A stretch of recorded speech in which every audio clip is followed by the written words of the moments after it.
and welcome to The Story and the Song. My name is Adri. I'm a singer-songwriter from the west coast of BC, Canada, Turtle Island. Welcome to the show. This podcast is for anybody who's in the music industry, anyone who's interested in a good story, and any aspiring singer-songwriters, performers, producers, engineers. If you are looking to get inspired, please tune in to the episodes. We are on season 2 now, so make sure to loop back to season 1. There's a lot of good combos in that one as well. And make sure to like and subscribe. We are on YouTube and Spotify. That helps this channel get out to a larger audience and helps us out, obviously, in all the ways. So please make sure to like and subscribe. And if you're really enjoying one of the episodes, please leave a review or a comment. It all is very much appreciated. On this week's episode, we have Sophia Bouvier, who is a singer-songwriter based out of White Rock here on the West Coast. She's 17 years old, and she just released her debut single called Poison Apple. She's hosting the Youth Open Mic at Red Rum Records. She's gigging. She is seriously making waves, and it is definitely getting noticed. So I can't wait for you guys to get a little peek into her world. She also gives us a amazing, incredible performance of her new song called The Beauty of Existence, which she performs at the end of the episode. So make sure to stay tuned until that. Please enjoy this one, you guys. Take care. Okay, here we are at Red Rum Records, and we have Sophia here. And how do you pronounce your last name? Bouvier. Bouvier. Yes. Okay, so we have Sophia Bouvier. You are 17 years old, and this is your first interview. Yeah, It's so nervous. exciting. I love it. I love it. Thank you so much for being here. And we have so much to get into because here you are, you're 17, you run the youth open mic here that happens monthly. And you just released a debut single, your first single, called Poison Apple. And you've just been gigging lots around town, and you've just got a lot of exciting things going on for your young age. So I'm so glad we're here and that we get to connect about what you've been up to. But there is kind of a cool story with how you and I are connecting, because I was here interviewing Huxley, who's a local singer-songwriter who I'm sure you know of and heard of. And we were talking about how there's a lack of space for young people to perform in and to like just have that sense of community. And your mom was in the store while I was doing that interview. And then she ended up talking to Alan, the owner here. And now there's a youth open mic and you're running it. So how has that been for you to run the open mic, and what has that experience been like? It's been really good. I also found that there was not enough spaces for youth to perform, because I used to do, I think I started performing open mics when I was 8. Oh, wow. And I was performing at the Pelican Rouge, and that was like the only open mic, and it was nobody my age. It was very So it's been good seeing all the young performers and being able to create connections with them. For sure. And some of the people that are coming to the open mic, are they people that you maybe knew before, or are there some new people? Has it just kind of been a mixed bag of? I knew a few people.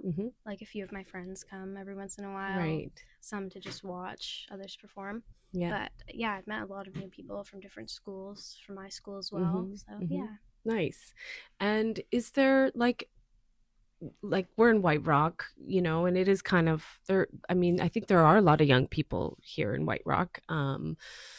What has it been like trying to connect with other musicians and like previous to the open mic? Like, were you having opportunities to like jam with people or feel a sense of like connection over music with others? It's been a bit difficult. I'd say I'm on more of a quiet side, so connecting with people has been pretty hard, but there's been a lot of older musicians that have supported me. Okay. Richard Tickleman, he's a local musician, Madison Gifford. Okay. Yeah. Okay. Very inspiring. Right. So you're more of a, sit at home, write songs in your bedroom kind of artist. Yeah. That's your happy place. I love it. Amazing. Well, super proud of you for running an open mic then, if that's your go-to and your comfy place. So running an open mic, this must be like kind of a new challenging thing for you then. Yeah, definitely. Yeah. Good for you. Yeah. I'm sure that's like helping you come out of your shell a little bit and make it easier to connect with others. So that's cool. So the youth open mic, it happens monthly here. Is it like the last Sunday of every, or what day does it normally go on? Just whatever works for my family and Alan. Right. Okay. So just like once a month though. Yeah. Yeah. Nice. And so so we've got the youth open mic going. And so what instruments do you play? I mostly sing. I play guitar and keyboards as well. Okay, guitar and keyboards. And I just picked up the harmonica. Just ordered it off Amazon. Been playing around on it a little bit. Okay, nice. And so you said that you were doing open mics at 8 years old. Yeah. So when, and I did see a video on your Instagram of you like singing this cute song about like loving your mom and like yeah. It was so cute. How old are you in that video? Probably 2 or 3, I think. Oh wow. Yeah. Oh my goodness. Yeah, that's so you've been called to music since very, very young. If you were doing open mics at 8, so were you writing your own songs at that point? I picked up the ukulele when I was 8, and then I started writing when I was about 11, I think. Okay. But then I took it seriously when I was like 15, I think, and that's when I wrote Poison Apple. Oh, okay. Cool. And so you mentioned that your mom plays the piano. So has she been kind of a person that's inspired you to do music, and where do you get your inspiration from? Yeah, I'd say so. My mom a lot. Lana Del Rey. Okay. I love her. Yes. The reason that I picked up the ukulele is because Grace Vanderwall on America's Got Talent, I don't even know when that came out. She was 12. Oh, okay. But that was a very inspiring show that I used to watch, America's Got Talent, and when she played her ukulele, that's when I picked it up. Okay. I don't remember. I'm not like I like American Idol and I like to watch the clips, but I'm not like super into it. Cool. Okay. So ukulele, and then you wrote your first songs around 11, and then you wrote your debut single, Poison Apple, at 15. Wow. And so you are posting on social media and putting yourself out there. Like what has that been like? It's been difficult with school. Okay. Tight schedule. Right. But I try to post on social media, I'd say once a day. Sometimes I don't. Yeah. But yeah. Nice. And you are playing these gigs around town already. So, and you just did Guilt & Co., which is a huge deal. Congratulations. How did that feel for you to get up there and do that venue? I mean, a lot of amazing musicians have played there. It was a really cool experience. Like the whole backstage, like all the writing on the wall, the bathrooms even were really cool. Yeah. The stage was just amazing, and the sound it was just overall a really good experience. Yeah. And so, taking your songs out of the bedroom, like onto a stage, like how has that been for you? It's been good. Yeah. How do you do you feel comfortable when you're on stage? Of course, like everyone has a little bit of nerves going up there, right? So how's that been? Fairly smooth for you, you would say? I'd say so. Mostly just the introductions, the talking in between songs, Right. like the nervous part for me. Mm-hmm. But performing songs aren't really nerve-wracking anymore. I kind of Mm-hmm. got over that. But yeah. Right. Yeah. Great. Amazing. So what you've been doing some gigs here in White Rock as well. So what venues have you been playing in White Rock? And you said these are regular you have regular gigs already. Yeah. This is amazing, people. I love it. My regular gigs are mostly out of White Rock, Langley, the Barley Merchant, way back in Surrey, and Trails End, Fort Langley. But I usually play at the Cloverdale Market and White Rock Market in the summers, and then I've also played at Three Dogs. Okay, and some of these are breweries. So how are you getting these gigs? I think they bend the rules a little bit. Yeah. I'm usually not allowed to walk through the restaurant unless my mom's with me. Okay. So, yeah. Nice. But you said that your mom is your kind of your manager. She's like doing a lot for you. So she's emailing these venues and getting you into these places. Yeah, she's been sending out a lot of applications Okay. and emails to all these venues, radio stations, trying to just get my music out there. So it's been really good. Yes, mom. Amazing. That's so awesome that she's in your corner in that way. Yeah. Because you just focus on being the performer and writing the songs, and she can handle all the admin stuff. Yeah. That's pretty awesome. That's so great to have that support. And so you've released your first single called Poison Apple. Tell me about this song. What inspired this song? A breakup. Yeah. Yeah. But I would say it's more about a character, not myself. I really like to use storytelling in my songwriting. Okay. So, yeah. Nice. What was I going to say? Where did you record this song? I recorded it at Lemonade Music. Okay. In Maple Ridge. Clint Van Blinken is the producer. Okay. Yeah. Okay. Amazing. And when did it was very recent.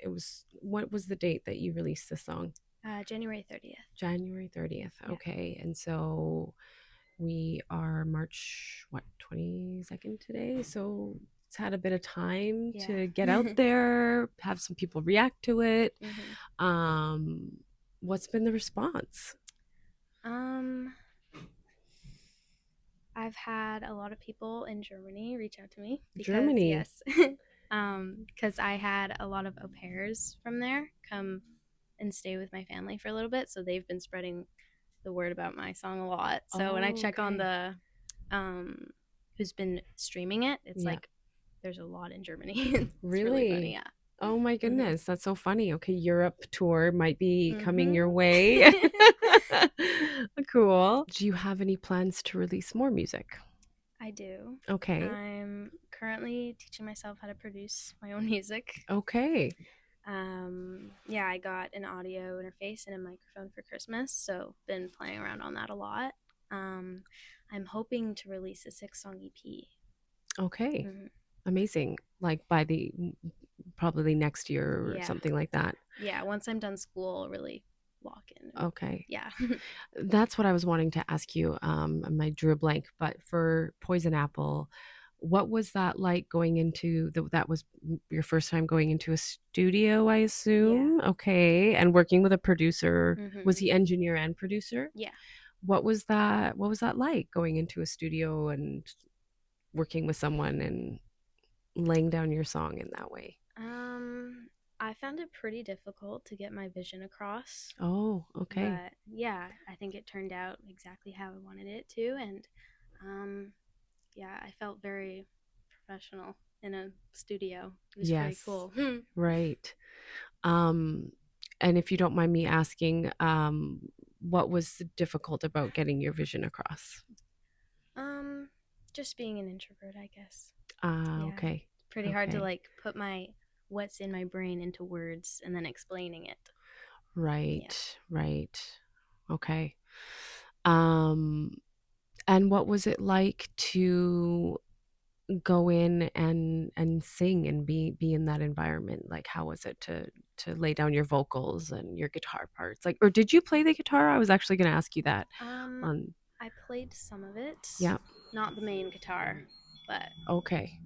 Nice. And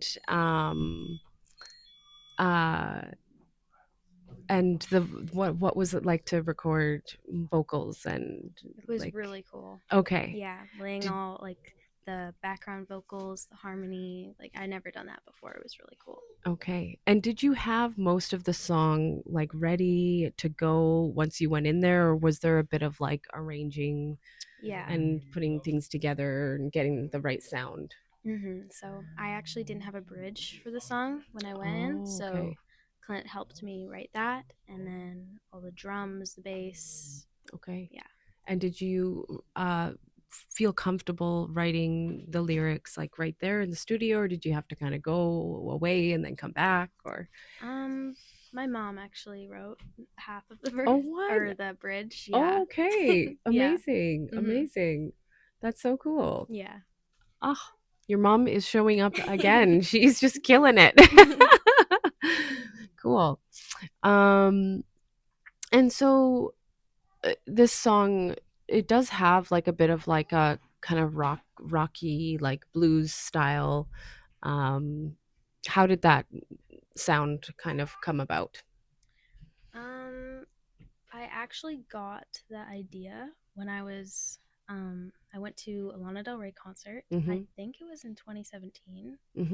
And I filmed, there's this song, Off to the Races, still my favorite song. And the live guitar was playing this riff. And then I think I was just going through my Instagram and I found that video and I was like, that's really cool. And so I was kind of playing around with it and I like changed it up a little bit, and that's how Poison Apple exists. Yes. And so do you kind of usually start with the music on your guitar and then kind of build off of it that way, or do you come with lyrics sometimes or do lyrics come forward first, like, or usually I come up with the guitar part and then the melody and then the lyrics, but a lot of the time if I'm just laying in bed in the car, lyrics will pop into my brain and then I just write them down and then later on make a song. Okay. Nice. And so you said that you want to learn how to produce yourself. What's kind of driving that? Like, what kind of made you want to take that on? Because I mean, it's not an easy task. It takes a lot of patience and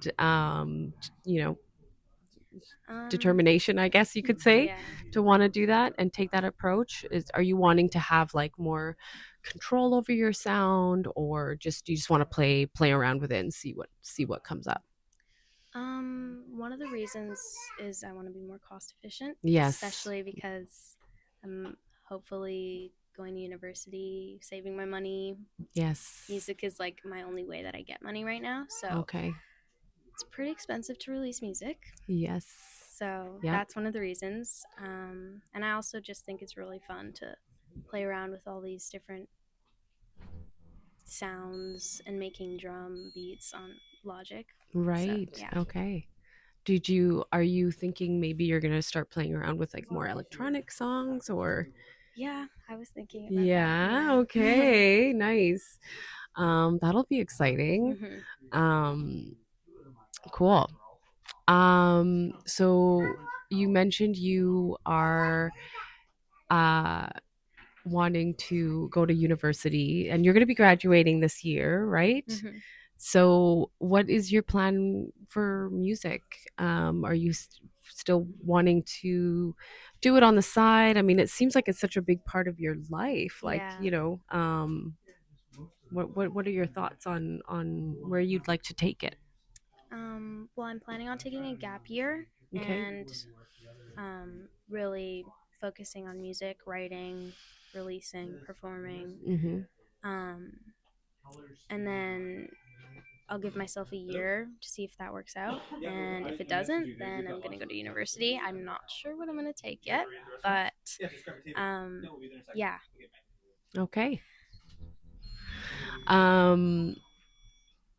There's a lot of people coming in and out of the store right now for those. It's a little distracting. It's okay. And so I'm always curious to get, because I just feel like, at least for me, like I don't get the chance to sit down and talk with younger musicians or teenagers in general. So it's really nice to like sit down with someone who's younger and is like, this is, you're brand new at this ish. I mean, you've been doing it for like honestly a while now. So I wouldn't really say brand new, but I mean, the industry is new to you. And the things you're, getting exposed to and putting yourself out on social media and releasing music and all of that. Like, what has it been like to, like, is there anything in the music industry that you're kind of learning about that you're like, oh, like that's interesting, like I didn't know about that before? Or like, is there anything that like stands out to you about coming into the music industry the way that you are? Yeah, I would say I had no idea about the business side. I just thought that people released music and then you got famous. Like that's how I thought it was when I was 8 years old. Right. But yeah, being exposed to the marketing side of it and like branding. Right. That's what I'm currently working on, branding myself, trying to find like a specific vibe for sophiabouvier. Yes. Yeah. Yes. Yeah. Okay. Yes, the world that is Sophiabouvier. What will it be, I wonder? Is there anything that you're like feeling drawn to right now as far as like how you'd like to market yourself and put yourself out there as? Too sure. Yeah, it's still, yeah, it's a very personal thing, right? Yeah. Like I know for myself, I've had, I've sat down many times to just be like, okay, what do I want to share with people? Why do I want to share that with them? Because I'm also a person who I didn't realize it, but I do value my privacy, like I know some people put a lot of themselves out on the internet and I'm like, I don't know if that's really like what I want to do, right? Yeah. But everyone's different, and everyone decides to share different aspects of themselves for different reasons. So yeah, it's totally like a journey to figure that out, and I'm sure it evolves over time, of course, as we grow. So let's talk a little bit about songwriting. Like, what kind of challenges have you faced as a songwriter? Because I did notice a post that you made on your Instagram where you're saying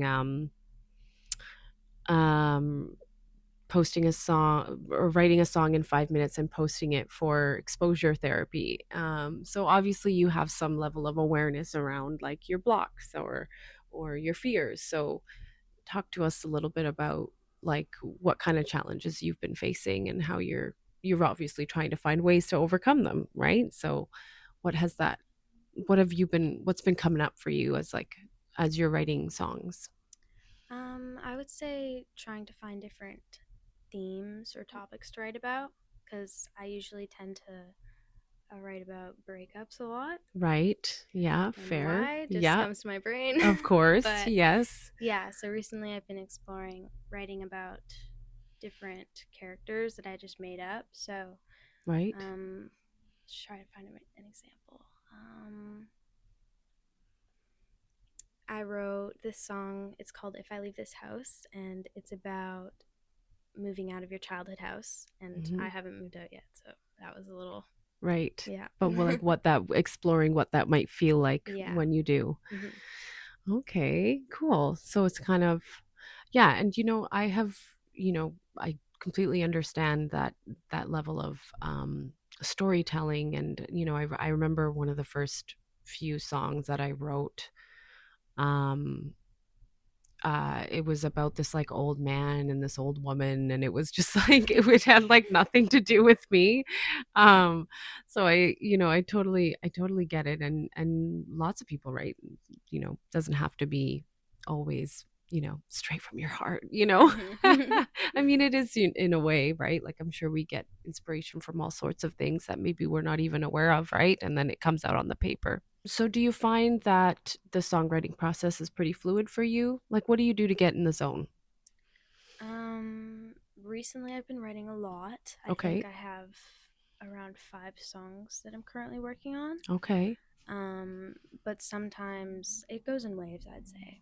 Yeah. Like when I'm writing like 2 songs in one day to like no songs in a week. Right. So okay. Usually whenever I just get an idea, then I just write for like 2 hours and then. Really? Yeah. Okay. And is that mostly lyrics then? Like, what, you just write lyrics down for 2 hours? Yeah. Okay. Cool. So it's just spontaneous kind of inspiration at this point. Yeah. Yeah. Nice. You're coming here, you're doing the open mics, you're releasing the music. And I think I asked you this before we press play. Like, do you feel like you have a sense of community with music? Definitely. Yeah. Because I did notice that because I did come to one of the open mics, and I noticed that there is a girl that comes here, and you guys sing together. So you have people that you sing with. Yeah. She's one of my really good friends. So, okay. Nice. So you guys kind of collaborate now and then. Yeah. Nice. Cool. Well, last question before we get a performance, because you're going to do one of your songs, which I'm so excited to hear. You told me a little bit about it before we pressed record. But I guess I kind of touched on it a little bit before, about like where you kind of see yourself, but like, is there like a dream, like a big dream that you have? Like, do you daydream about being an artist at all? Yeah, I would say the big dream, I mean, it's kind of unrealistic, but maybe opening for Lana Del Rey. Oh my God. That's probably like my biggest dream, but yeah. I love it. Yes. You're a big fan of her. Yeah. Yeah, she's so good. That's awesome. Well, now that we've said it, I'm pretty sure that will happen one day. Absolutely. So let's get into the song that you are going to perform today. So you've decided that it's going to be the song. What is it called? Which one are you going to do? It's called The Beauty of Existence, and I just wrote it last week, so it's a bit new. Okay. But I wrote it about appreciating the good and bad things in life. Yeah. I love that. I love that so much. And I can't wait to hear the lyrics and what you've come up with for this. So we're going to take a quick pause so we can set you up with this song, The Beauty of Existence. My goodness. I love it. I love it so much. Okay. We will be right back.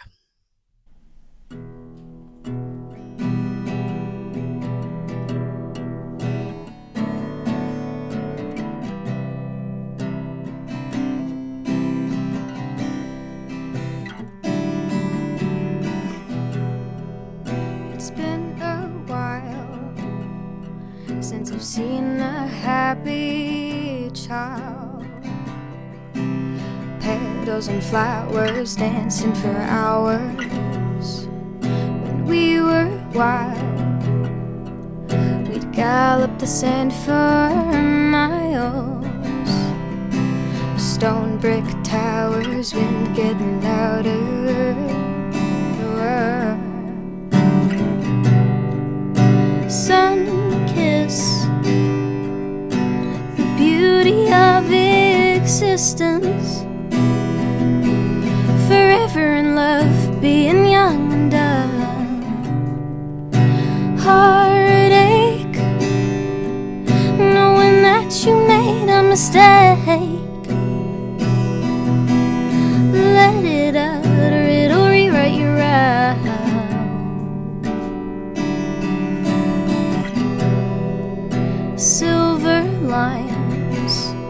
hidden in each broken mind. Rusted razors and journaled papers, city lights, each window another life. Heartsick nature, leave it for later.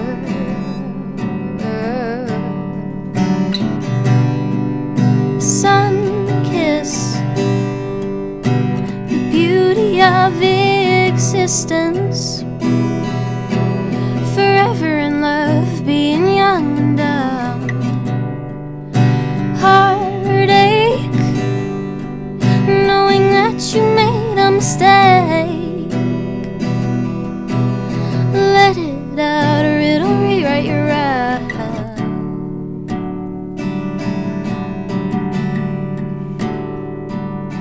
I resist stepping into the abyss, but the shots you don't take you miss. We would have never kissed if I didn't look at your lips and you didn't take that risk, and if we didn't exist.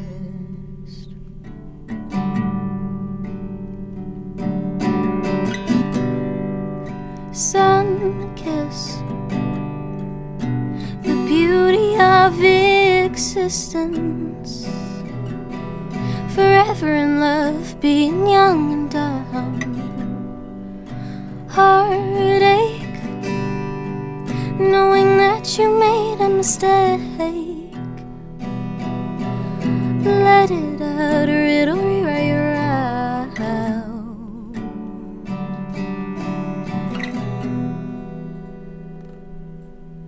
Wow. What a beautiful song. Thank you. You just are such an amazing songwriter. I'm so excited to see where you go and how, like, the music that you're going to release. I'm definitely going to keep my eye out, because that was really amazing. Thank you so much. Yes. Well, thank you so much for being on the show. Thank you for having me. This is so fun. Oh my gosh. And letting us into your world. I know that this was, we were talking about how you're more introverted, so I just really appreciate you having the courage to come on here and step out of your comfort zone and let us into your world a little bit. So thank you.